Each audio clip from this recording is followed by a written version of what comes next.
Comment garder ton calme, même sous pression? Leçon puissante de la philosophie stoïcienne.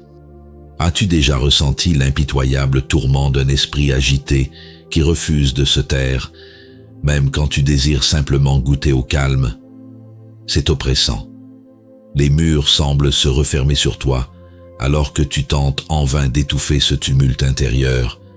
Tu veux lâcher prise, mais tu refuses de voir ce qui te freine vraiment.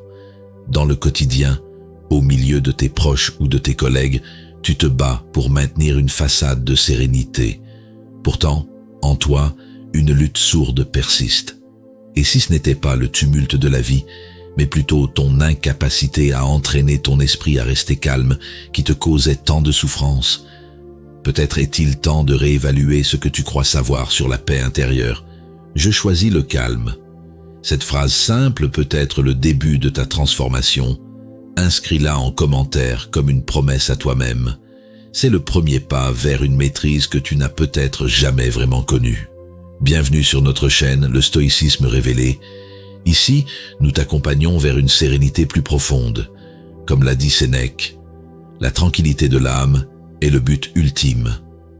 Cette vidéo t'apportera les clés pour apaiser ton regard et non le monde. Fais circuler cette clarté. Quelqu'un, quelque part, a besoin de ce que tu entends maintenant.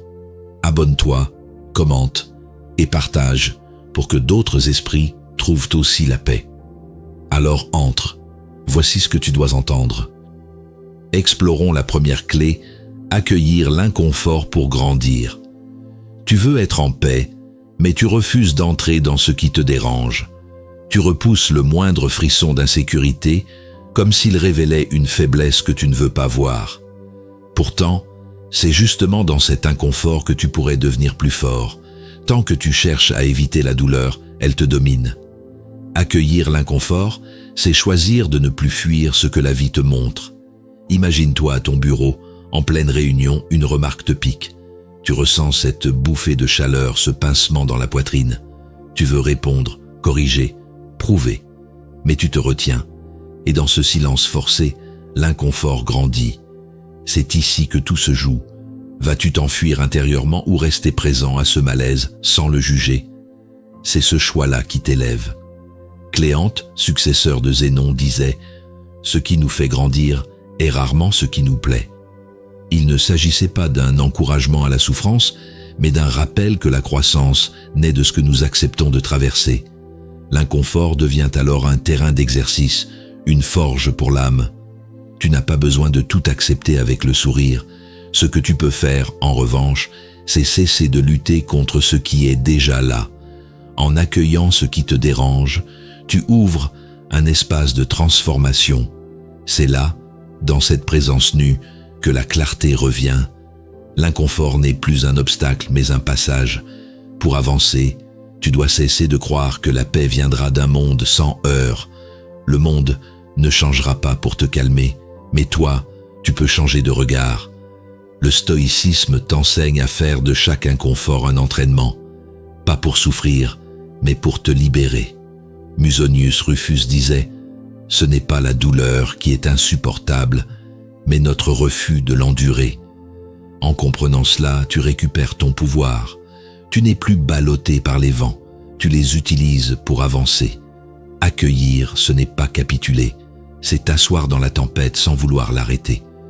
Tu ressens peut-être déjà cette tension se déplacer. Ce n'est plus une résistance, mais une respiration. Tu ne fuis plus, tu observes. Ton esprit devient plus vaste.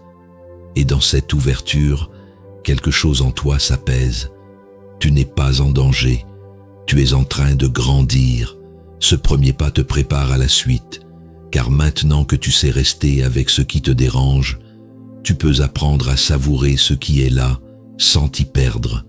C'est là que commence la deuxième clé, la puissance de l'instant présent. Reprenons contact avec la deuxième clé, la puissance de l'instant présent. Tu vis en décalage. Ton corps est ici, mais ton esprit erre ailleurs, happé par les regrets d'hier ou les peurs de demain. Cette scission t'épuise.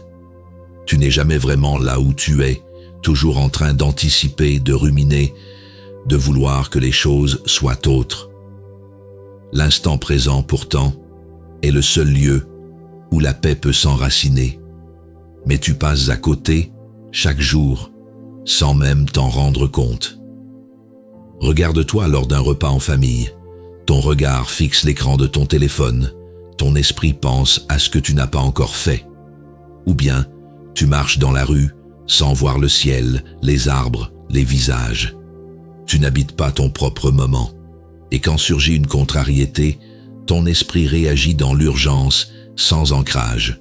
Tu te sens dépassé, vulnérable, simplement parce que tu n'étais pas là, pleinement là. Cléante écrivait que celui qui vit dans l'instant, même au cœur du tumulte, connaît la paix des sages. Cette phrase, presque oubliée, dévoile une vérité simple. L'instant présent est un refuge silencieux, mais exigeant. Il ne se livre qu'à ceux qui acceptent de poser leur fardeau mental. Tu peux relâcher cette tension. Tu n'as pas besoin de tout comprendre, de tout prévoir.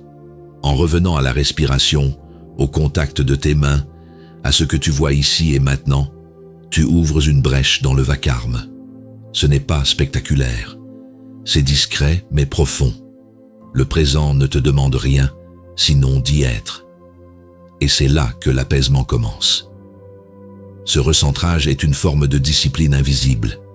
Le stoïcien ne fuit pas le monde. Il y entre pleinement mais sans s'y perdre. Il choisit délibérément de n'habiter que l'instant, non par passivité, mais par lucidité. Cette présence devient sa force, son armure silencieuse. Hiéroclès affirmait « Celui qui voit ce qui est, et non ce qu'il redoute, marche droit, même dans l'obscurité. » Cette phrase n'est pas une image poétique, c'est un rappel tranchant.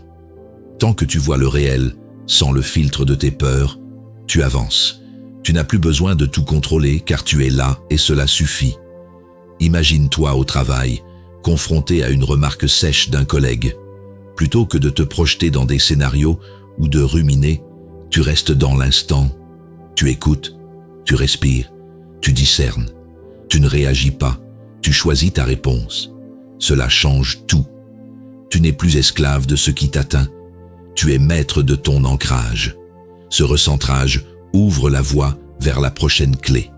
Apprendre à observer tes émotions sans t'y fondre, car c'est dans cette lucidité tranquille que commence la véritable liberté intérieure. Ouvrons la troisième clé, prendre du recul face aux émotions. Certaines émotions arrivent comme des raz-de-marée. Tu ne les vois pas venir, mais elles t'envahissent soudainement, te laissant sans ancrage. Tu crois maîtriser, mais en réalité, tu subis. Cette sensation d'être prisonnier de ta propre réaction t'épuise.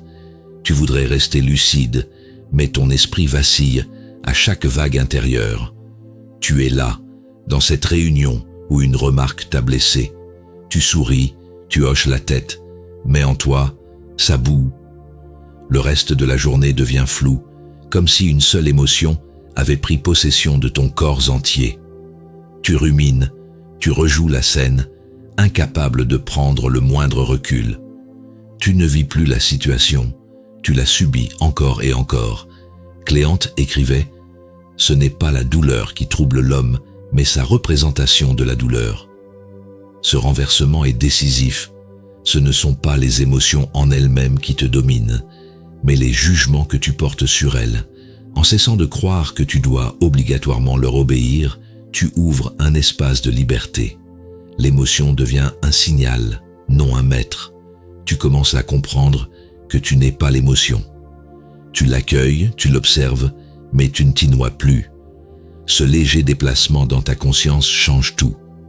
La tempête est là, mais tu n'es plus le bateau ballotté. Tu deviens le rivage.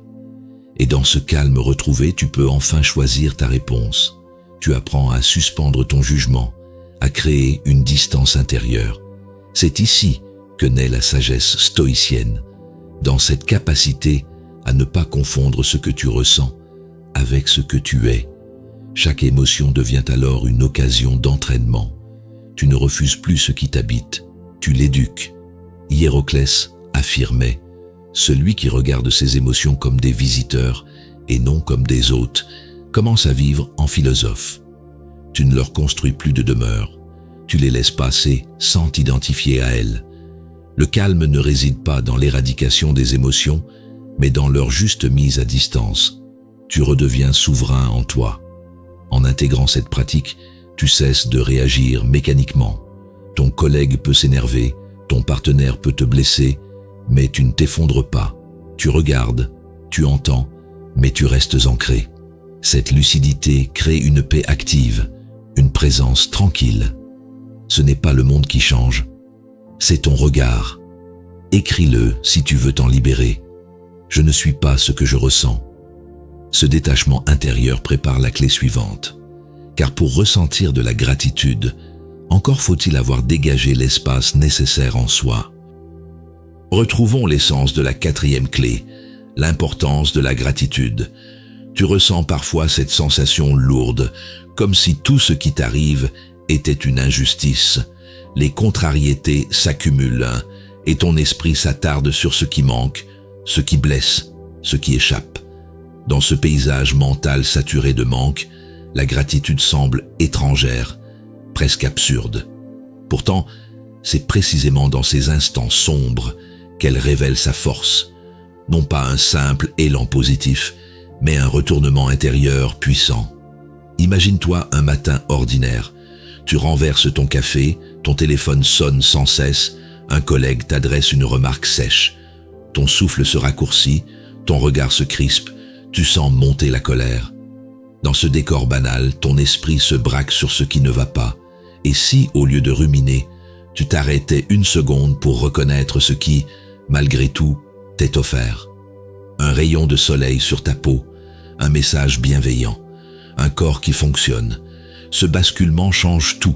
Héroclès l'écrivait, « Ce que nous recevons chaque jour est un don de la nature. Celui qui le voit s'enrichit sans rien posséder. » À travers cette phrase, il ne parle pas de richesse matérielle, mais de perception. Voir la beauté dans ce qui est déjà là, sans chercher à l'agrandir ou à le retenir. Cette lucidité modifie le rapport au réel. Elle te rend présent et donc libre. La gratitude n'annule pas la difficulté, elle l'éclaire autrement. Elle ne nie pas ce qui fait mal, mais elle empêche que cela devienne tout. En cultivant cette disposition intérieure, tu ne te racontes pas une autre histoire, tu affines ton regard. Tu choisis de voir aussi ce qui soutient, ce qui demeure, ce qui nourrit. Tu redonnes une place à la lumière, même ténue. Et cela suffit souvent à tenir debout. Tu n'as pas besoin d'un miracle. Juste de restaurer cette capacité à nommer ce qui est bon, même infime. La philosophie stoïcienne t'invite à cette attention sobre, constante, intérieure. C'est une discipline de l'esprit. Observer sans avidité, accueillir sans attente. Ce n'est pas une émotion passagère, mais un ancrage, une manière d'habiter le monde. Cléante écrivait « Remercie la nature, même quand elle te dépouille, car elle ne fait que te rendre à l'essentiel. » Cette phrase peut choquer, mais elle contient une vérité nue. Ce que tu perds te révèle ce que tu tenais pour acquis, et dans ce vide, tu redécouvres la valeur de ce qui reste. La gratitude devient alors un acte de courage, une manière de choisir la vie telle qu'elle est. Prends un instant, imagine-toi le soir repensant à ta journée. Que choisis-tu de retenir? Le regard fuyant d'un inconnu ou la douceur fugace d'un silence partagé?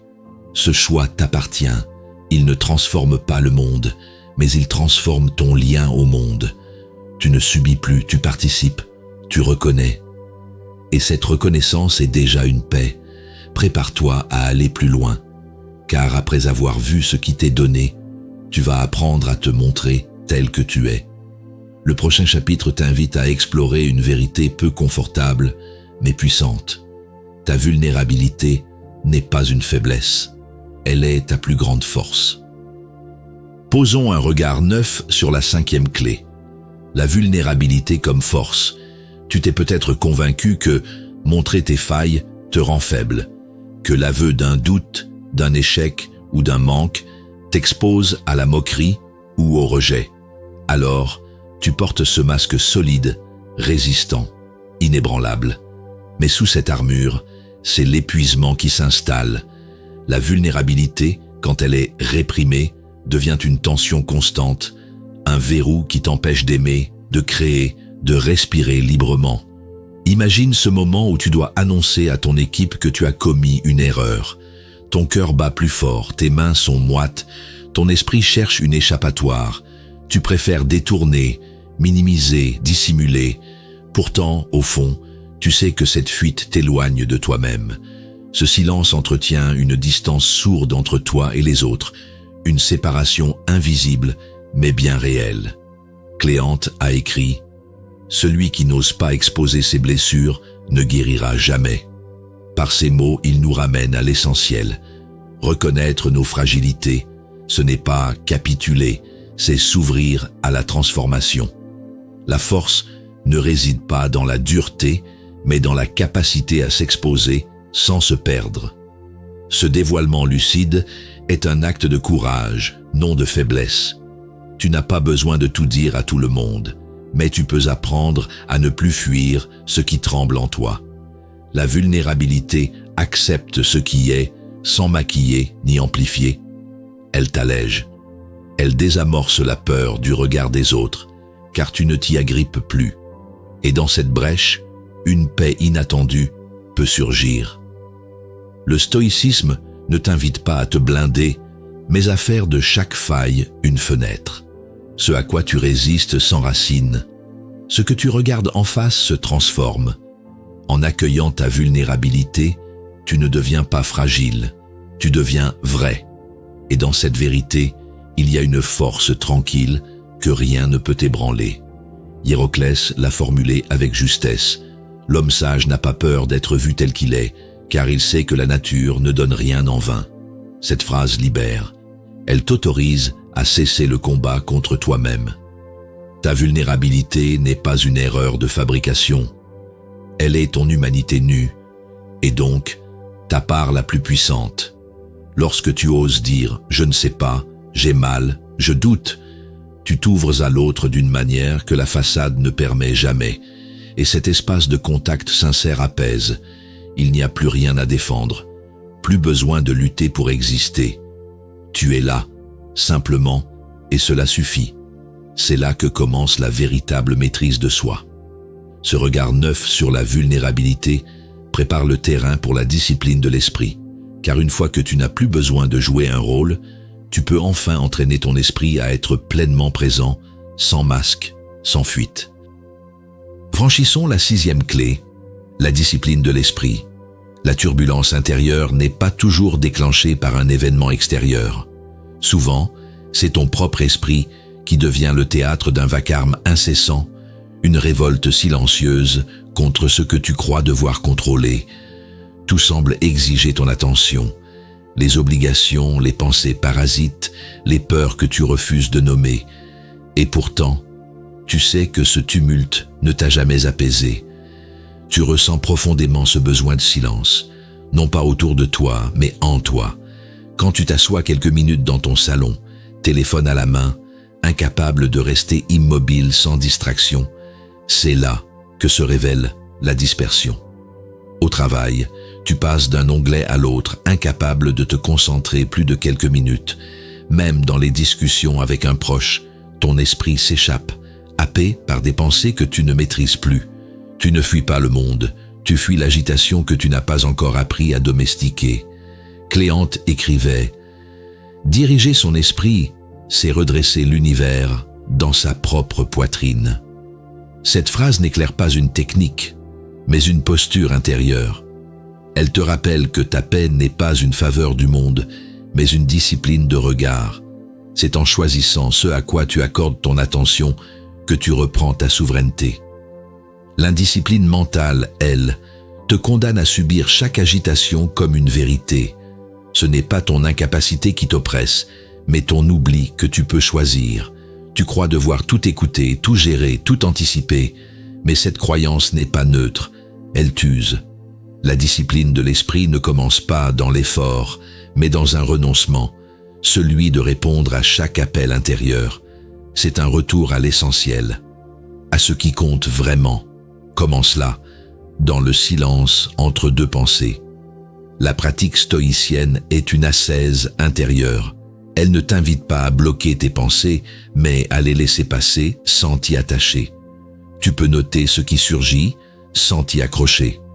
Tu peux respirer, t'asseoir et simplement observer. La rigueur naît ici, dans la capacité à choisir ce que tu nourris et ce que tu laisses partir. C'est cela, la discipline. Musonius Rufus disait « Ce n'est pas le tumulte du dehors qui trouble l'homme, mais le désordre qu'il tolère en lui-même. » Cette parole est une clé. Elle te révèle que la sérénité est une construction lente, patiente, constante. Elle ne surgit pas par miracle. Elle se forge dans la répétition de choix lucides, refuser d'être emporté, revenir, encore. Tu peux désormais sentir que quelque chose se stabilise, moins de réactions automatiques, plus de présence. Tu n'es plus l'esclave de chaque pensée qui traverse ton esprit. Tu choisis ce que tu veux amplifier, tu reconnais ce que tu n'as pas besoin de résoudre. Et dans cette épure, dans ce dépouillement intérieur, tu commences à toucher une forme de paix que tu n'avais jamais connue. Tu viens de découvrir que ta liberté commence là où ton attention est posée. Le prochain chapitre t'enseignera comment cette lucidité se prolonge dans l'acceptation de ce que tu ne peux pas changer. Prépare-toi à te délester d'un poids ancien. Marchons avec la 7e clé, l'acceptation des choses que nous ne pouvons changer. Tu t'épuises à vouloir infléchir ce qui t'échappe. À chaque événement imprévu, ton esprit s'agite, cherche une issue, une explication, une prise. Mais tu sais, au fond, que certaines choses ne fléchissent pas sous ta volonté. Et plus tu résistes, plus tu souffres. L'acceptation n'est pas une résignation, c'est une force nue, celle de ne plus être esclave de ce qui ne dépend pas de toi.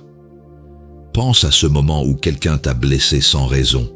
Tu t'es repassé la scène encore et encore, tentant de comprendre, d'anticiper une excuse, un changement de comportement. Rien n'est venu. Et plus tu voulais que la situation évolue, plus tu t'enlisais dans une tension sourde. Tu ne contrôlais ni ses paroles, ni son regard, seulement ta propre réaction. Zénon de Citium disait « Le sage ne désire que ce qu'il peut obtenir ». Cette phrase dépouille ton esprit de toute illusion. Elle t'invite à replacer ton énergie là où elle porte du fruit, sur ta propre conduite, ton propre regard. Le monde ne t'est pas hostile, il est juste indifférent à tes attentes. Tu commences alors à relâcher cette crispation intérieure. Tu ne cèdes pas, tu cesses simplement de lutter contre l'océan. Et dans cet abandon lucide, tu découvres une paix inattendue. Accepter, ce n'est pas tout laisser passer. C'est choisir avec précision ce que tu laisses entrer en toi. C'est ne plus négocier avec l'irrémédiable. Ce que la philosophie stoïcienne t'offre ici, c'est un déplacement intérieur. Tu t'éloignes du vacarme des circonstances pour revenir à ton socle. Tu ne cherches plus à prédire l'avenir ni à corriger le passé. Tu t'exerces à la stabilité, à l'accord avec la nature des choses. C'est là que commence la liberté. Hiéroclès écrivait « Ce qui ne dépend pas de nous n'est ni bien ni mal ». Cette phrase, en apparence neutre, te libère du jugement. Elle t'apprend à séparer ce qui relève de ton domaine de ce qui t'est étranger. Et dans cette séparation, tu retrouves ton axe, droit, silencieux, inébranlable. Tu regardes désormais l'injustice sans t'y dissoudre. Tu entends la rumeur du monde sans t'y fondre.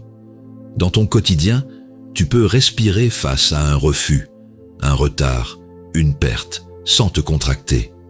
Ce n'est pas de l'indifférence, c'est une présence lucide, un calme qui ne dépend plus de rien d'extérieur. Si cette idée t'apaise, note-la. Je laisse le monde être ce qu'il est. Ce regard stoïcien te prépare à la clé suivante, reconnaître les limites, non comme un manque mais comme un choix. Découvrons la 8e clé, la sagesse des limites. Tu veux être disponible, présent, ouvert, mais à force de dire oui, tu t'oublies.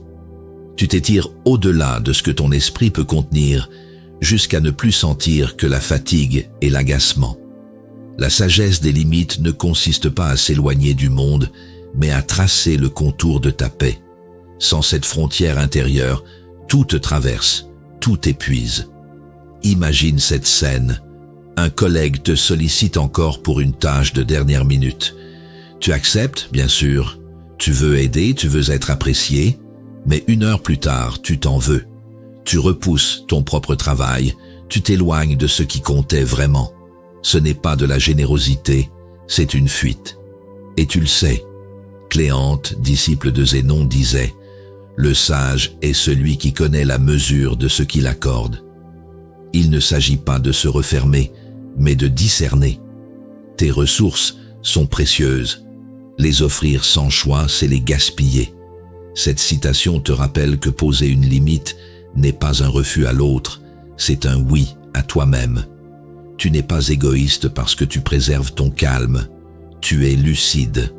En disant non, tu redonnes de la valeur à tes engagements. Tu ne laisses plus le monde décider à ta place.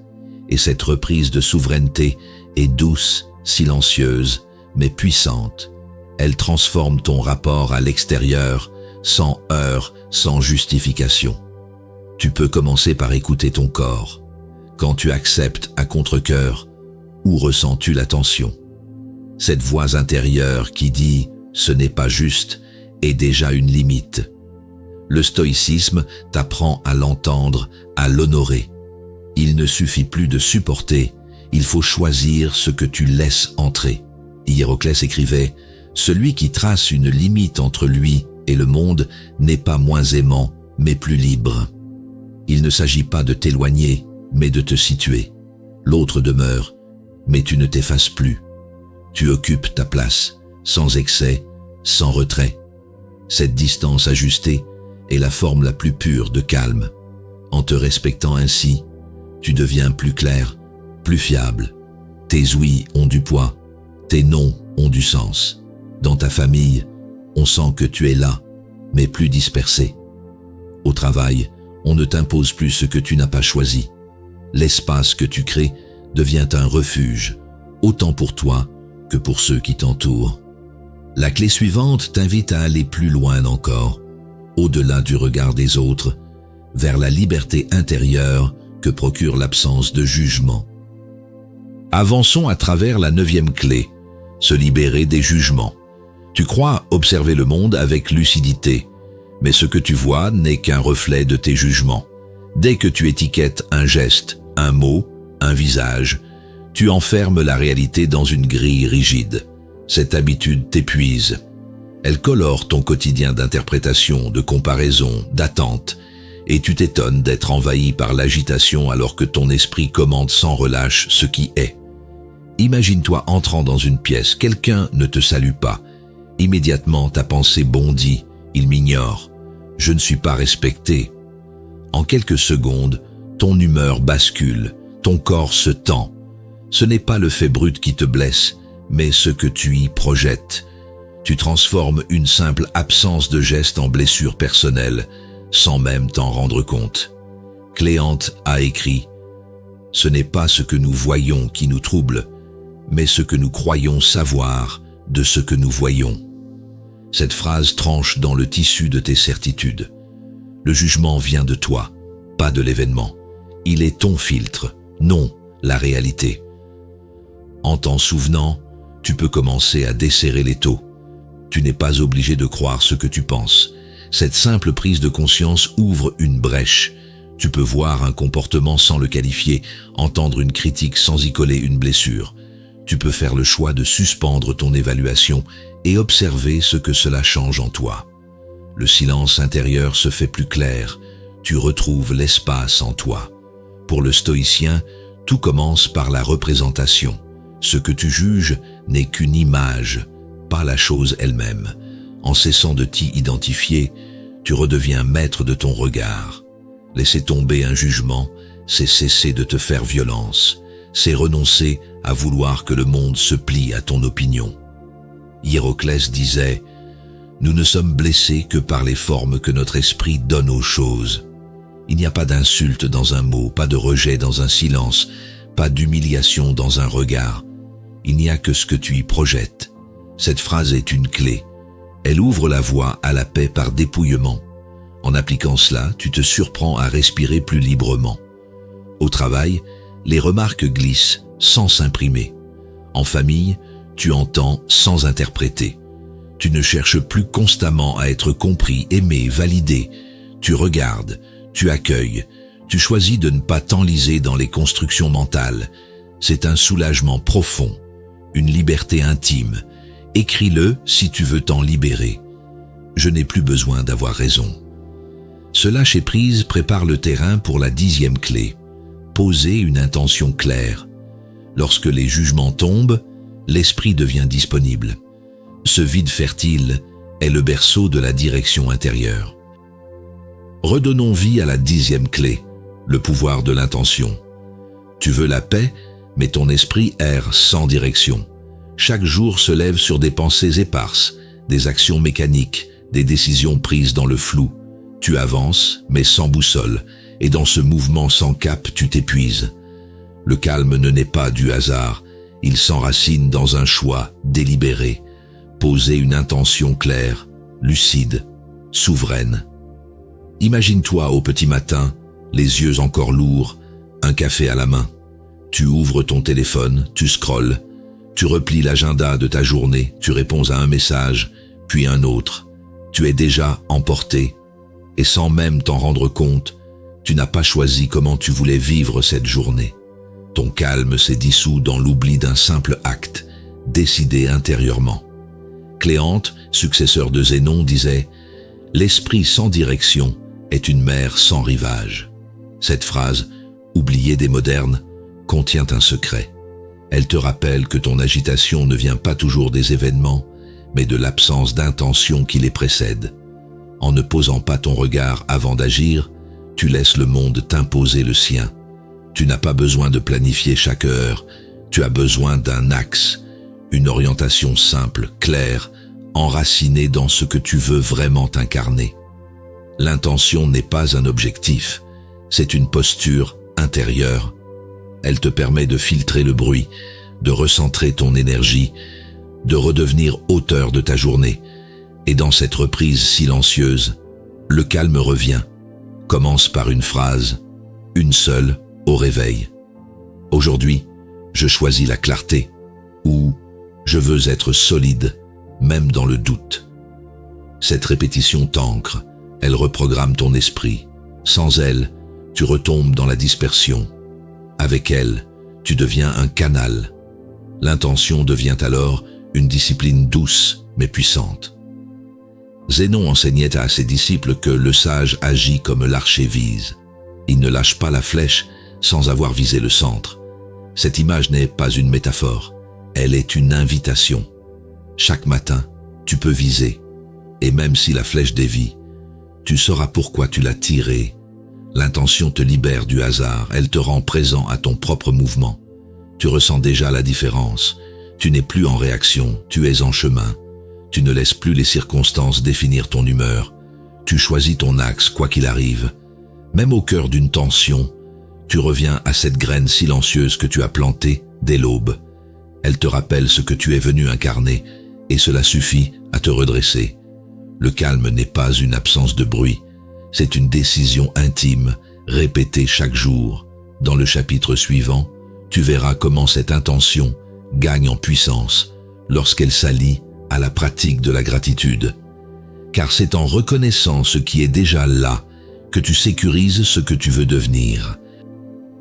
Tu connaissais ce moment, celui où tout semble s'effondrer autour de toi, une parole de trop, un imprévu, et ton esprit brûle d'un feu incontrôlable. Ton calme, fragile, vacillait au moindre souffle du monde. Mais chapitre après chapitre, tu as appris à ancrer ta pensée, à respirer dans la tempête, à observer plutôt qu'à réagir. Grâce au stoïcisme, tu n'es plus prisonnier de tes émotions.